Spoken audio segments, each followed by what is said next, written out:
All right, now to add some functionality to our Morph mixer. So let me open this up. So far, what we have is we can select, but nothing happens when we move this. So in order to be able to activate something with this slider, there's a function called a refresh activator, or we call it CTL Refresh. So you have to put it in here in the options function. It can be anywhere, but I'm just going to put it next to the slider that I want to be activating it. So it's called CTL Refresh. So what happens is every time the value of the slider changes, we can create a function that will run, that will be triggered by that. So CTL Refresh, the first item we add is the control that we want to activate. That will be the activator. And then we're going to name a function that we want to run when this happens. So we're just going to name this function like something changed. So something was clicked or something changed, just like that. So by doing this, I am telling Lightwave that when the slider changes, run this function. So let's create this function since it doesn't actually exist. So we can create it just right here. Something changed and open close bracket. So that's, but we need to know the value, what it changed to. So we'll put a variable here called value, and Lightwave will fill in that value with whatever the slider has at that time so that we can use it. Okay, so now that we know the value of the item that has changed, now we need two more things. We need to know the group, the group of the channels that we are looking for and the actual channel. So two things we need to know here. So we need to get the text here and the text there. Now, before somebody dials the slider here, they must select a morph here. So which means when the morph is selected, we can put that morph on standby so that when they move this, we just update it. So to do that, because the morph is actually a channel, let's go up here and say selected channel. So this will be the channel that is being edited at that time. So since we've put it at the top here and we haven't set a value, it's just going to equal new. So we'll be checking if it's not new, then something was selected and then we can change it. Okay, so let me go down here again. Something changed here. Now what I need to do is to be able to add the selected morph once the user clicks here. And when they do that, when a user clicks there, this part is activated. The event, the M event here for the list, for the morphs list box down here. So what we do when this happens is, because it's almost the same as here, so we're just going to copy this and paste it there. So if not items, if nothing was selected, if it's empty, return.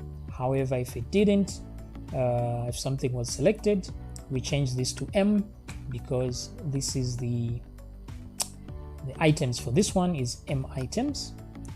And then we change the function that is activated here, and let's create a new function called set morph. So that's what we're going to name our new function, set morph. So it's going to set the morph for this selected item. So this one is what's in here, but we need to know this as well for us to get to that. So when we go to set morph, let's create this function right here. Now I don't like to go very far, so let me just create it right here. Set morph, and since we are being given a value of the name of the morph, so what we're going to do is that will be the name of our channel, so we're just going to say channel underscore name. That's what we'll call it. open close bracket. So this one here, let's put a comment and say sets the active channel or active morph. Okay, so we want to set the active morph. Now in order to do that, let's also check, first of all, we have the channel name, but we need the channel group name as well from here. So let's get it from there. So in here we're just going to say let's check list box morph list group list box, that's that list box dot value. So we'll check the value of this one. Now the value that's returned here is an array. My array is equal to, so now what we need is one value from there. We're going to call it the index. So index is equal to my array. We just want the first item, the first selected item, like that. So the first selected item, and then now the channel group name, we can use that. We can reuse this variable because it's in another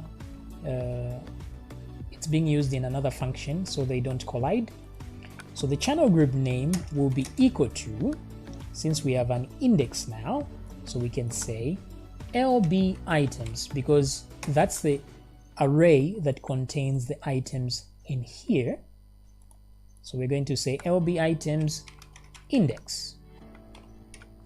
So this will be the name of the channel group, and we already have the channel name itself. So we have the two ingredients that we need. So now let's create another function that will finalize the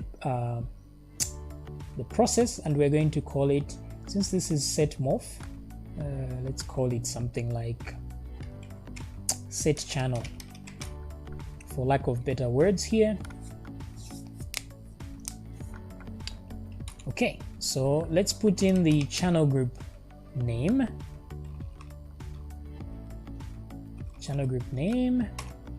and then let's send the channel name itself as well, because we'll need both those things. Now set channel is going to be a function that goes through these channels again one by one, so we can simply copy from what we did in other places. So like show morphs, for example. So instead of that, let's do it here, set channel. So it has two things, channel group name and the channel name itself. Okay. All right, so we're about to set the actual channel. So let me just copy what's in here because it's exactly the same, except that we won't be updating any requester. So I'll leave that out and paste. So let's see if there's anything weird in here. We check the selected object, go through every item. Now the thing is, we are not adding to this, so we can remove that. We are not editing any of these layers. That also, because we are not adding to this array, so let me remove that. So what this means is that by the time we get here, we are looping through all the actual channels. Now we've already checked to make sure that the channel group name is the same as what we've been given here. Now we just need to check for the channel name itself. So here we're going to add another if statement and say if the current channel dot name is equal to the provided channel name, then we've found everything we want right here, so we can break. But before we break, let's say selected channel, that value at the top is equal to my channel. So selected channel is this variable at the top here. So everything we've done so far is simply to enable the user so that when the user clicks here, Lightwave will find the channel of that morph and actually set it to this value, so that when we edit this we don't need to go through the whole process again. We can simply grab that and edit it. So let's do just that now. So we had already set this something changed, right, to this one. So all we need now is to set what we want in there, something changed. So let's set it. And so we're going to check, first of all, if selected channel has something in it. So if selected channel, something like that. So if selected channel has something, it's not nil, let's edit it. And that is actually quite easy. So selected channel dot create key.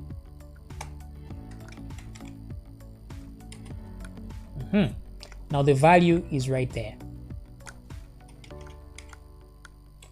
So we are creating a key with this value. However, we need to know which time to create this key at. Are we creating it on frame 10, on frame 20, on frame 30? So we want to use the current time, wherever the cursor is at that time. So to get the current time is easy. We just say, I'm going to call it my time is equal to scene.current time. So let's get that my time and put it here with a comma, and we're done. So selected channel, create key at that point. Okay, so let's see if any of these actually stuck. Off mixer. So let's load the things in there. Let me select the mouth and then let me go to and then let's do that. Oh, so there we go. So something is happening there, which is pretty awesome. However, it doesn't look as good because the values are too much.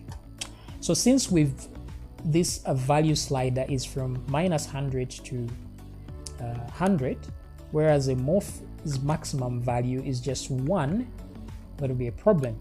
So we should have put the range from -1 to 1. However, that is a problem because it will simply snap to 1 and then come back to 1, which won't be good. So we'll leave it at 100 like this.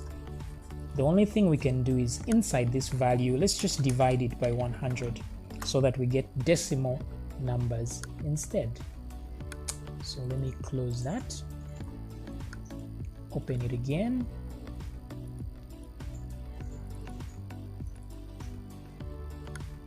And there we go. That looks much better.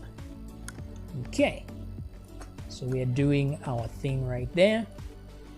The only problem is if I move this item, I move the slider somewhere else, the value still remains 100. So I want you to be able to track the value. As I move this, it's supposed to reflect the actual value of the selected thing. So I'm going to do that in the next video.